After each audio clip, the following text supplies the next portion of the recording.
Nick Sirianni Live, presented by Premier Orthopedic.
Hey, Coach, thanks for taking the time for us today. We're going to start with Rube and then go to Brooks.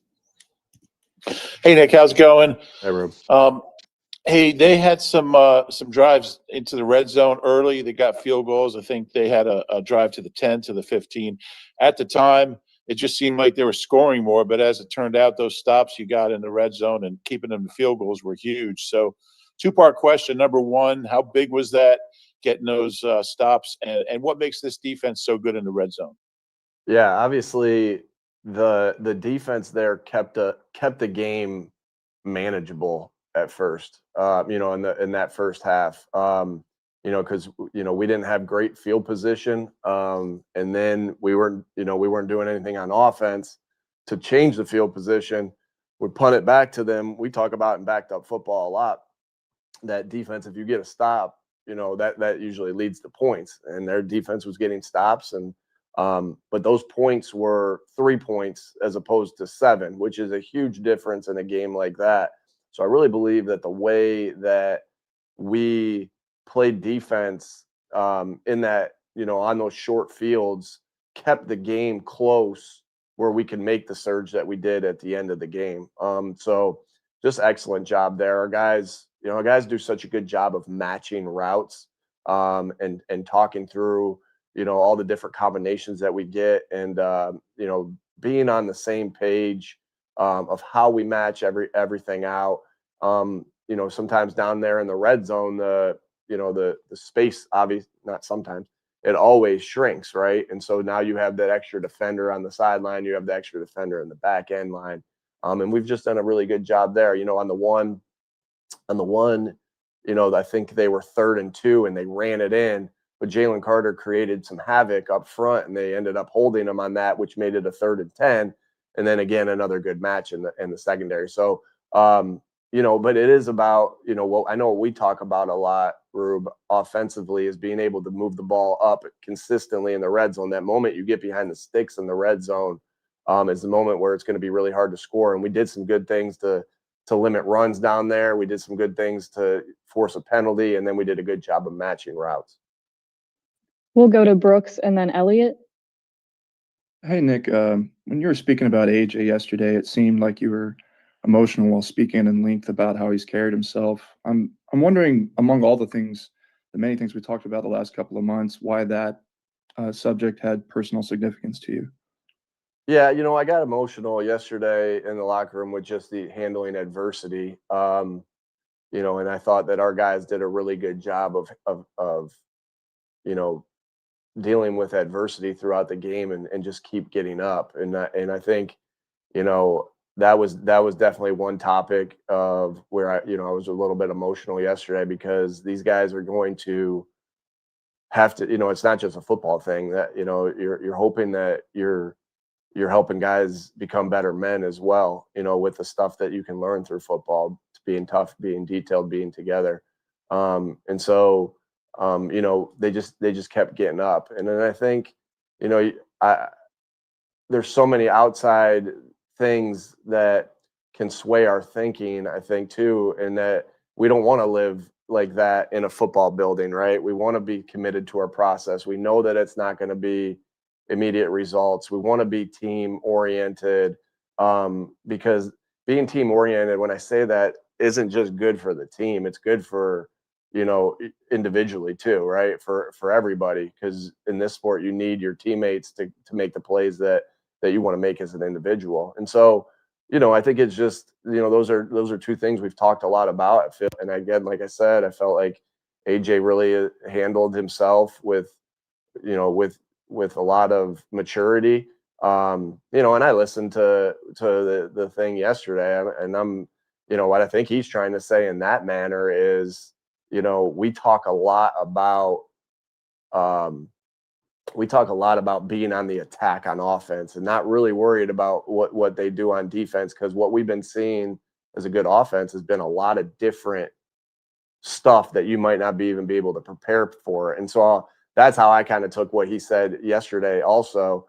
But I think he's just done such a good job of, because I'm not sure he's went through the last 2 weeks without answering those questions every day. And I just, you love when someone's able to answer the bell after going through ups and downs. And that's why I said what I said earlier, as far as being able to handle the dog mentality of getting through the downs and picking yourself back up. And I kind of correlate what AJ, had to go through too in that same category, that's just always something that, hits close home to me, is handling adversity, for many different reasons that I won't get in here to today.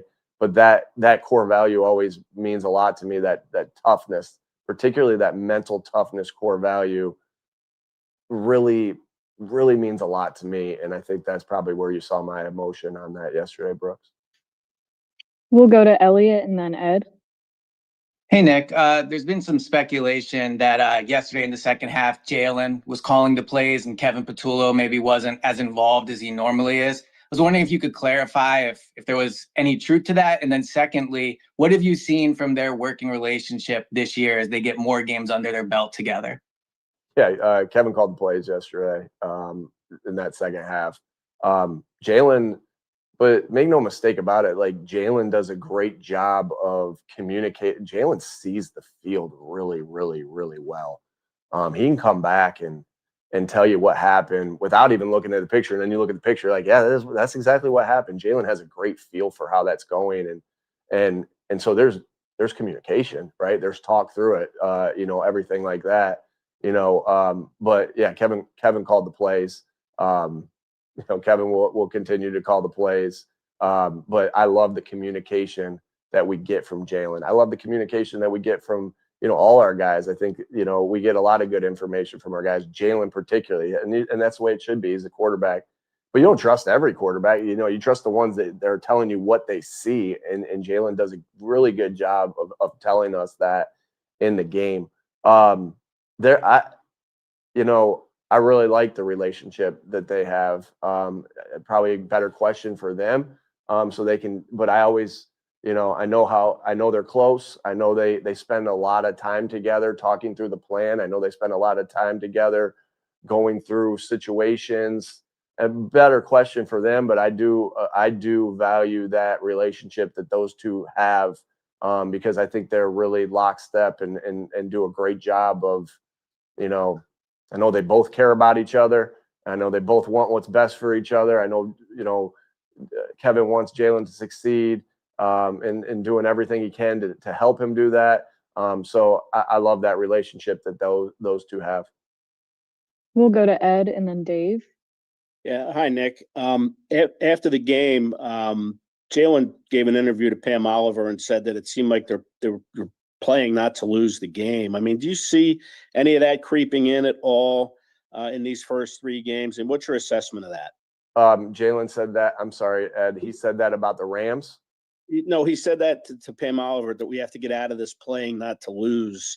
That you played so many different styles in the first half, and I'm just wondering if you see any inkling of that. Do you see any of that creeping in? That, whether it's inadvertently, the playing not to lose type mentality, playing a little too close to the vest. Man, our guys did everything they could do to scratch, claw, and win that game. I think it goes back to what I said with AJ, what we talked about all week, what Jalen talked about, what Kevin talked about, particularly in that offensive meeting, is when you're good on offense. I know I've said this to you guys a bunch. When you got the guys that we have on offense, you're going to see, and you're explosive in different ways, you're going to see stuff that you don't see on tape. And what we said all week, particularly Jalen and Kevin, and obviously I thought that this as well, was we're the offense. We got to be in this mode of attacking. And that's what our mindset was. And, obviously the first half didn't play out that way for multiple different reasons. But I think that's what, you guys can ask them, but I think that's what Jalen's saying there. I think that's what AJ's saying here. But what I definitely felt from our team is there was this supreme confidence, especially as we started to chip away, right? We had a bad first half. Then that second half starts, like, all right, let's go. We here's our, we regroup, let's go. And it got worse, right? It got worse. But then all I saw a team doing was doing everything they could do to find a way to win this game. And man, I'm just so proud of the guys of how hard they worked, how they just kept getting back up, because it wasn't like, right, we talked about how the second half started, but then it wasn't like stop, score, stop, score, stop, score. There was a little bit of that, but there was stop, score. Then it was they drive, field goal block. All right, boom, we drive, turnover on downs, right? So it wasn't, there was still this adversity in there because it didn't happen just like that.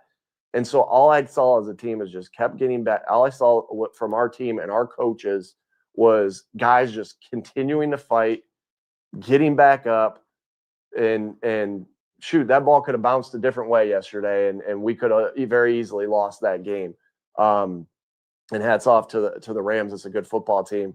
But I just saw our guys just continue to fight over and over again. Now, again, we have a lot to clean up. Like, we can't play that way and win consistently. So that was when we got in there today, that was the mood of the whole thing, right? And I told you guys this yesterday. Yeah, we're going to celebrate like crazy on Sunday, but tomorrow we're going to tell each other the truth and get back at it. And that's what today, that's what today was all about. We'll go to Dave and then Tim.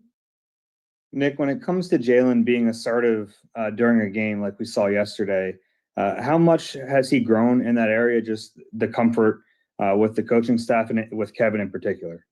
Yeah, I think, again, like I said, he's always had a good relationship with Kevin, regardless of Kevin being the coordinator or not. And Jalen's always saw the field really well. Obviously, he gets better and better and better as reps that he takes throughout his career. I think a lot of quarterbacks are that way. And so we've always valued his, what he sees out there, because he can really tell us what he sees out there, and, even better than a picture can show it when you're looking at it. So that's a really good asset to have as a coaching staff, because, again, Jalen does, there's all these things that he does so well that helps us win football games. That's just another one, right? Of the way he can communicate and talk to us of what he's seeing. And again, that's what you need. That's what you want out of your quarterback. I'm glad we have a quarterback like Jalen Hurts that does that and consistently does that. We have time for a couple more, so we'll go to Tim and then finish with Zach. Nick, the record overall 19-1 in your last 20 games, last 17 that Jalen has started and finished the game have all been victories. What kind of things do you think about that come first and foremost to your mind when you think about that level of sustained success that you guys are on right now?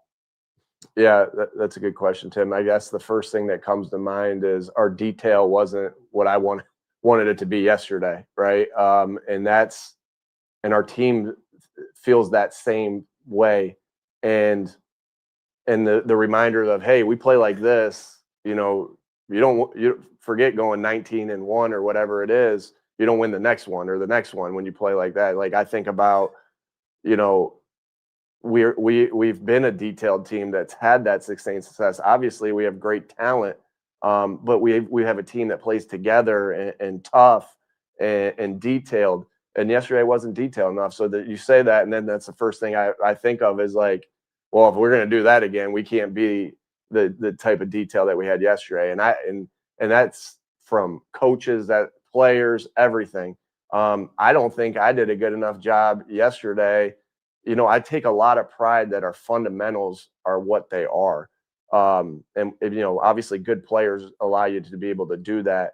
But and I say that by saying, we put them in these positions to execute their fundamentals. Obviously, again, their talent is what it is, but then it's my job as the head coach. Anytime I say, hey, the detail wasn't right, I'm the only person I'm looking at is myself first, because I feel like I hold that to, hey, if our detail's not right, I put so much time into that as the head coach that I really, I don't like when that looks like that, because I know that I didn't do my job well enough. And I say that with the kickoff return, right? I didn't put those guys on the kickoff return in enough positions that week. Again, me, because, by fielding those kicks and even going back. Now, you learn from that. And all I'm thinking about is how we're going to do that moving forward and get better at that moving forward. you know, because it'd be the same way if we didn't have a catch and drag on the sideline on a catch or missed tackles. And so when you said that, that's the first thing that came to my mind. I maybe you probably wanted a different answer there, Tim, but that, you know, it's like all those things you judge yourself coming out of a game. Did you play to the standard of your culture? And, you know, win, lose, or draw. Did you play to that standard? When you consistently play to that standard with the talent that we have and the talent that Howie has given us, then we know we can, you know, we can put ourselves in best position to see. But when you don't, you know, those don't happen without, you know, playing to your standard and the talent that you have. So that was the first thing that came to my mind, Tim, when you asked that question. Is this, we got to be more detailed, and it starts with me, and it always, and anytime there's missed tackles or drops, or we're not fielding the ball clean on that, you know, I look at myself first and foremost, because that detail and that fundamental is my job. We'll finish with Zach here. Hey, good afternoon, Nick. We see special teams drills on Wednesday and Thursday, but how much time do you guys spend during the week on field goal block? And then the second part of that question, some of the top D tackles in the league don't necessarily play special teams. What is it about Jalen Carter and Jordan Davis that they're part of those units? Yeah, and I want you to flip it to the other side, where Jordan Mailata and Landon Dickerson and Tyler Steen, or all those guys play field goal too. I think that's just the selflessness of our football team. You know, Cooper DeJean plays on kickoff. Jalix Hunt plays on kickoff, right? And so we just have these guys that are willing to do whatever we need to do to win football games, whether that's sacrificing some one place or the other, or playing special teams, and it's no different there, you know. And I think you look back, like some of our good pushes from the last couple of years, you have Jordan Davis on it, you have Jalen Carter, you have Brandon Graham on it, and it's like, oh, you know, Brandon Graham's a 15-year vet and he's still on this. Boom, you know, it paints, you know, all those guys, and I give so much credit to, you know, the Jason Kelsey, Brandon Graham, Fletcher Cox, of, you know, them carrying that culture, and now, you know, and Lane and now all the guys that we have now of carrying the culture. And it's just, it's team, it's together. It's something that, you know, it's one of the things. Hey, you're looking at your detail after a game, but you're also looking at how you played together. You know, I thought we played extremely hard yesterday. I thought we played extremely mentally tough yesterday, extremely together. Our detail just wasn't there. So you know, I think of it in that way. And those guys, man, what a good rush that they had, 2 rushes that they had. And really, that just doesn't turn on, you know, in the moment.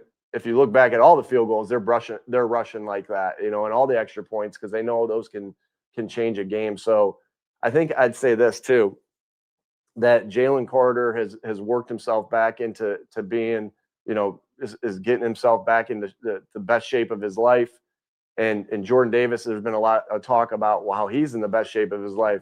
But you saw that yesterday, in the sense that the very last play of a dogfight, and sometimes when you're in the bottom of the dogfight and you're trying to fight your way back up, it's even more tiring.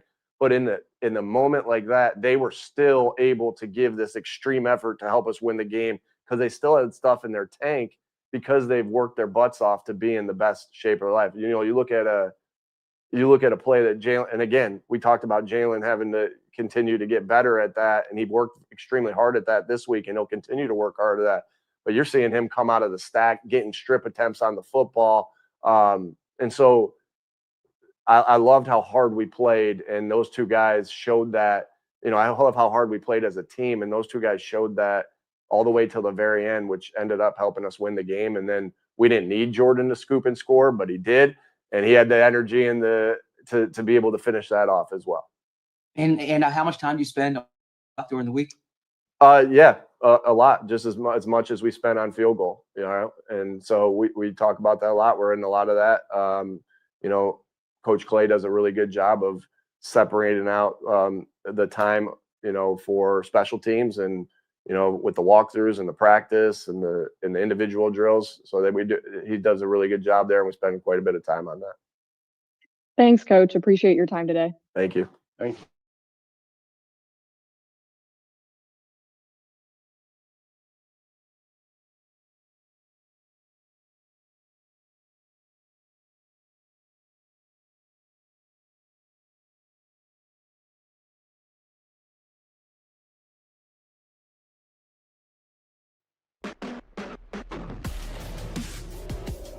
Nick Sirianni Live, presented by Premier Orthopedic.